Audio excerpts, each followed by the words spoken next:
Yemen के हूतियों और Israel के बीच जंग और तेज हो गई है। दोनों ही एक दूसरे पर लगातार हमला कर रहे हैं। हाल ही में हूतियों की तरफ से इजराइल के तेल अवीव एयरपोर्ट के पास एक बड़ा धमाका किया गया था। बाकायदा इसकी तस्वीरें भी सामने आई थी और हूतियों ने इस हमले की जिम्मेदारी ली थी, जिसके बाद से ही इजराइल हूतियों पर बड़े हमले की प्लानिंग बना रहा था। तो इसी बीच यमन के होदेइदा बंदरगाह के पास एक के बाद एक कई बड़े हमले किए गए हैं। हूतियों से जुड़े अल मजीरा टीवी ने सोमवार को बताया कि बंदरगाह को निशाना बनाकर कम से कम 6 हमले किए गए हैं। हूती विद्रोहियों ने इन हमलों के लिए इजराइल और अमेरिका को जिम्मेदार बताया है, जबकि इससे पहले रविवार को ईरान समर्थित हूती विद्रोहियों ने इजराइल के मुख्य हवाई अड्डे को निशाना बनाकर हमला किया था। एक्सियोस ने अपनी एक रिपोर्ट में एक वरिष्ठ अमेरिकी अधिकारी के हवाले से कहा है कि इजराइल ने अमेरिका के साथ मिलकर यमन पर यह हमला किया है। वहीं चैनल 12 सहित इजरायली मीडिया ने एक वरिष्ठ इजरायली अधिकारी का हवाला देते हुए कहा कि इजराइल यमन पर कई हमले करने जा रहा है। हालांकि इजराइल और अमेरिका की ओर से इन हमलों को लेकर फिलहाल कोई आधिकारिक टिप्पणी नहीं की गई है।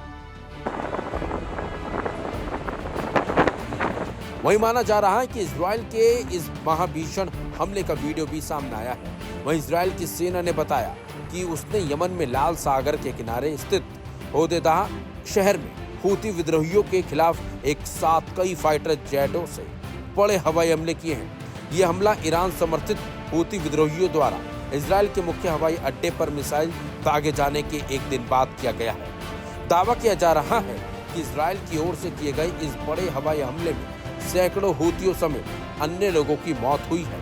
हालांकि अभी तक मौतों का आंकड़ा सामने नहीं आया है। इजरायली हमले के कई डरावने वीडियो सोशल मीडिया पर विभिन्न हैंडल से शेयर किए जा रहे हैं।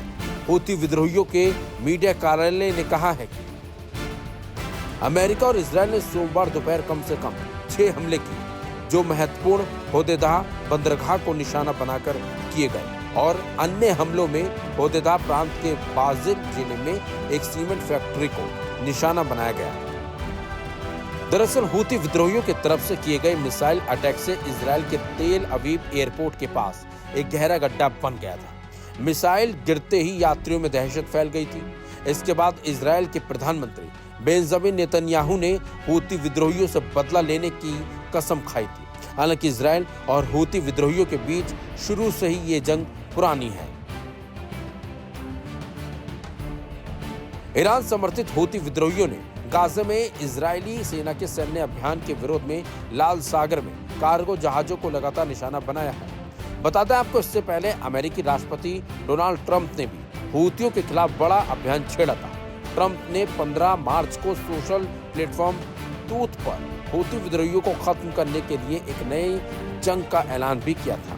अमेरिका ने हूतियों का समर्थन करने के लिए ईरान को भी चेतावनी दी थी। पिछले हफ्ते अमेरिका ने यमन में अफ्रीकी कैदियों वाली एक जेल पर बड़ा एयर स्ट्राइक किया था, जिसमें कम से कम 65 से ज्यादा लोग मारे गए थे। लेकिन इजराइल ने भी जिस तरीके से यमन में हमला करके बदला लिया, उससे माना जा रहा है कि हूती विद्रोही भी इस हमले का जवाब इजराइल को देंगे। हालांकि ये अभी तक नहीं पता है कि वो कब इजराइल पर अटैक करेंगे। लेकिन आपको बता दें, लगातार हूती विद्रोहियों और इजराइल के बीच जंग तेज होती जा रही है। जिस तरीके से हूतियों ने इजराइल के तेल अवीव के पास एयरपोर्ट पर मिसाइल दागी, उसके बदले में अब इजराइल ने भी हूतियों पर हमला किया है।